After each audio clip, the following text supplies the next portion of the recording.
चला नमस्कार विद्यार्थी मित्रांनो. आज आपण अल्जेब्रा मधील असणारा प्रॅक्टिस सेट 1.2 मधील असणारा जो दुसरा क्वेश्चन जो आहे, काय दुसरा क्वेश्चन, तो solve the following simultaneous equation graphically. आलेख पद्धतीने एक सामायिक समीकरण सोडवा, अशा स्वरूपाचा क्वेश्चन तुम्हाला विचारला जातो. बऱ्याच मुलांना हा क्वेश्चन सोडवताना थोड्या अडचणी येतात. तर हा सॉल्व कसा करायचा ते मी तुम्हाला सांगतो. तर इथे मी इक्वेशन घेतलेले, तसं घेताना मी अवघडातलं अवघड इक्वेशन घेतलेले, तेवढं सिंपल असं इक्वेशन नाही घेतलेलं. तर हे जे इक्वेशन तुम्हाला दिसतंय, इथे आपल्याला बॉक्स तयार करायचा असतो. असा बॉक्स तयार करा आणि आपल्याला 3 पेयर्स एक्स आणि वायच्या व्हॅल्यूचे आपल्याला घ्यायचे असतात. X comma y.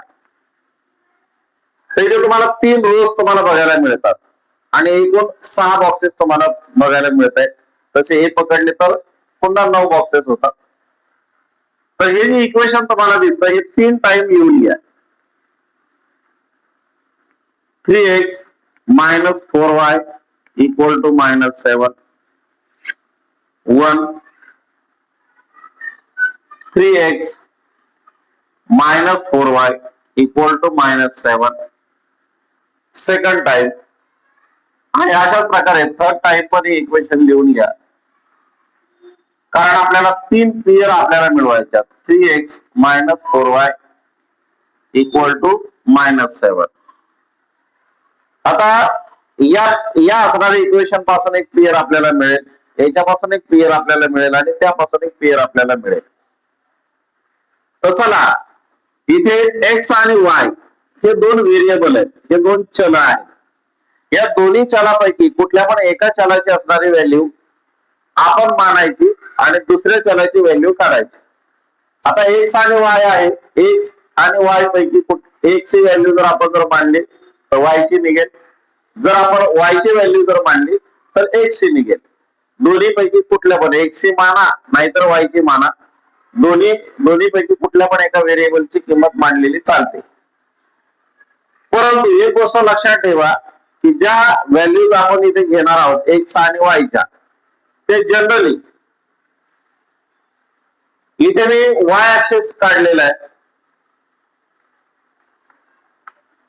हा तुमचा एक्स ऍक्सिस आहे.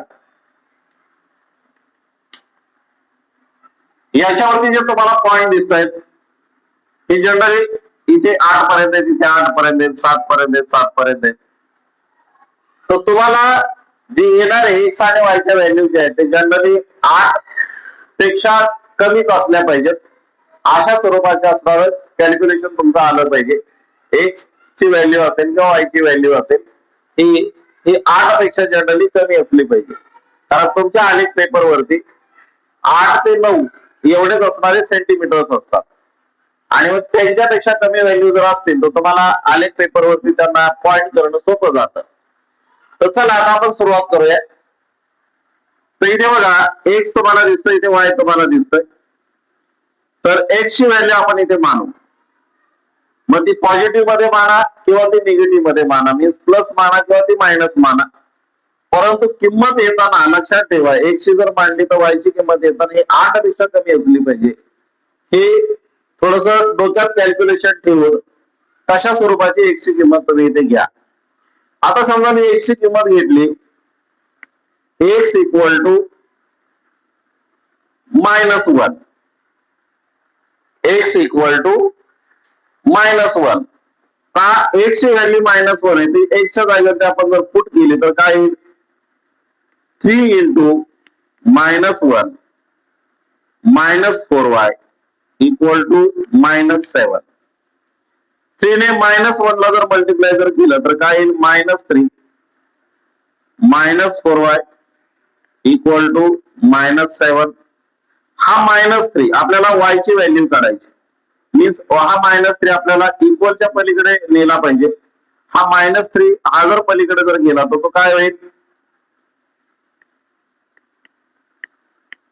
तो +3 झाला. हा -3 पलीकडे गेला, पण हा -4y लेफ्ट साईडलाच राहिला. -4y इक्वल टू, आता याला मायनस साइन आहे, याला प्लस साइन आहे. मायनस आणि प्लस जर असेल तर सबट्रॅक्शन होतं. 7 मधून 3 गेला, 4 शिल्लक राहतो आणि हा बिग टर्म आहे त्याचं साइन येतं. आता दोन्ही साईडला मायनस मायनस साइन असल्यामुळे ते प्लस झाले. हा मायनस दोन्ही मायनस असल्यामुळे ते प्लस होतील आणि 4 इथे मल्टिप्लाय आहे, तो पलीकडे गेल्यानंतर डिवाइड होईल. मीन्स y इक्वल टू 4/4 आणि y ची व्हॅल्यू तुम्हाला भेटली 1.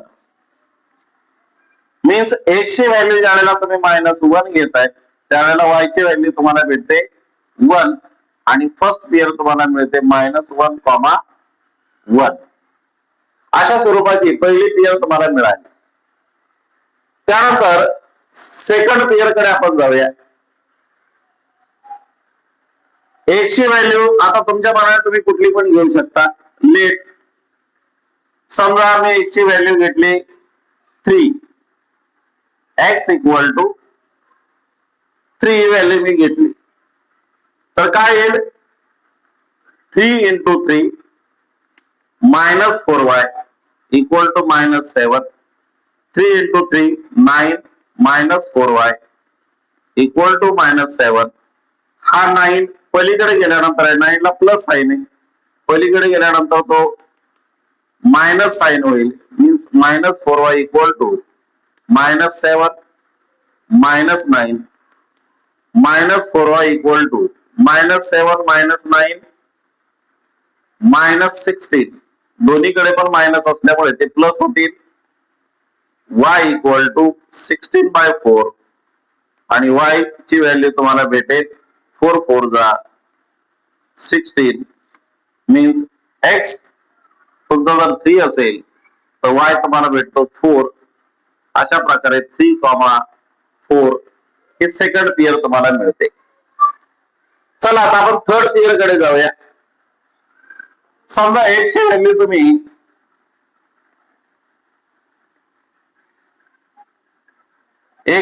समजा तुम्ही -3 घेतली, x इक्वल टू -3 तर काय भेटेल आपल्याला, 3x आहे. Means 3 into -3 -4y equal to -7. 3 into 3 9, पण याला मायनस साइन असल्यामुळे -9 -4y इक्वल टू -7. हा -9 पलीकडे गेल्यानंतर +9 होईल.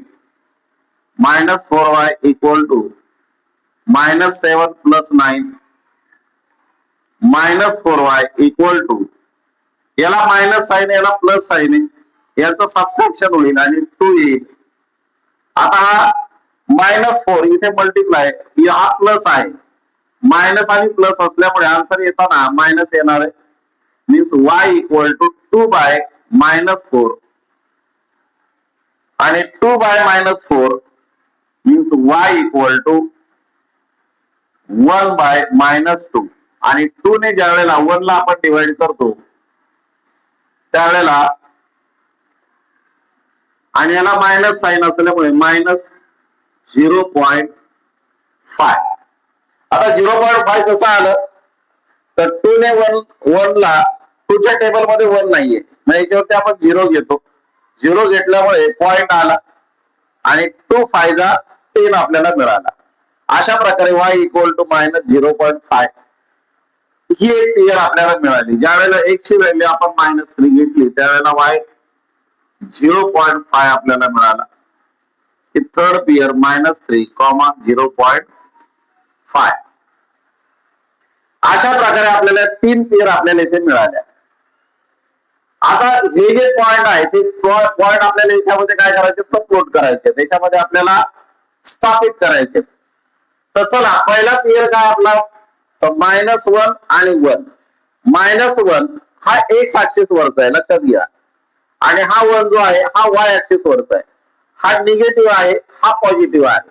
आता एक्स ऍक्सिस वरती -1 निगेटिव्ह मधला कुठला आहे, तर तो हा आहे.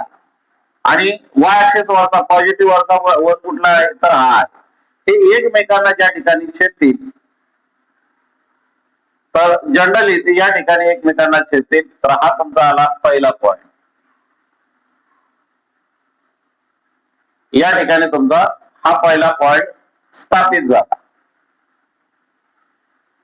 त्यानंतर सेकंड काय तर एक्स ऍक्सिस वरचा +3 आहे, वाय ऍक्सिस वरचा +4 आहे. आता प्लस दोन्ही जर प्लस प्लस जर असेल तर फर्स्ट क्वाड्रंट येतं. हे क्वाड्रंट असतं ते तुम्हाला माहिती असलेले. फर्स्ट क्वाड्रंट आहे प्लस प्लस, सेकंड क्वाड्रंट आहे मायनस प्लस, थर्ड क्वाड्रंट आहे मायनस मायनस आणि फोर्थ क्वाड्रंट आहे प्लस मायनस. दोन्ही पण ज्या वेळेला एक्स आणि वायच्या व्हॅल्यू जर प्लस प्लस असतील तर ते फर्स्ट क्वाड्रंट मध्ये पॉइंट येत असतो. तर चला एक्स ऍक्सिस वरचा हा 3 आणि वाय ऍक्सिस वरचा 4 तर एकमेकांना ते कुठे छेदतील तर या ठिकाणी ते छेदतील. हा तुमचा सेकंड पॉइंट आला. त्यानंतर थर्ड पॉइंट काय होतं तो दोन्ही पण मायनस मायनस आहेत म्हणजे ते थर्ड क्वाड्रंट मध्ये असणार. एक्स ऍक्सिस वरचा -3 आहे, हा बघा -3 आणि वाय ऍक्सिस वरचा 0.5 आहे. मग 0.5 कुठे असेल तर तो इथे असेल 0.5. मग ते एकमेकांना कुठे छेदतील तर ते इथे छेदतील थोडासा अजून वरती. तर अशा प्रकारचे 3 पॉइंट आपण काय केले स्थापित केले. आता 3 पॉइंट स्थापित केल्यानंतर यांच्यामधून जाणारा तुम्हाला काय करायचं आहे लाईन काढायची. आता मी डिरेक्टली वळल्यामुळे थोडीशी इकडे तिकडे ती होईल.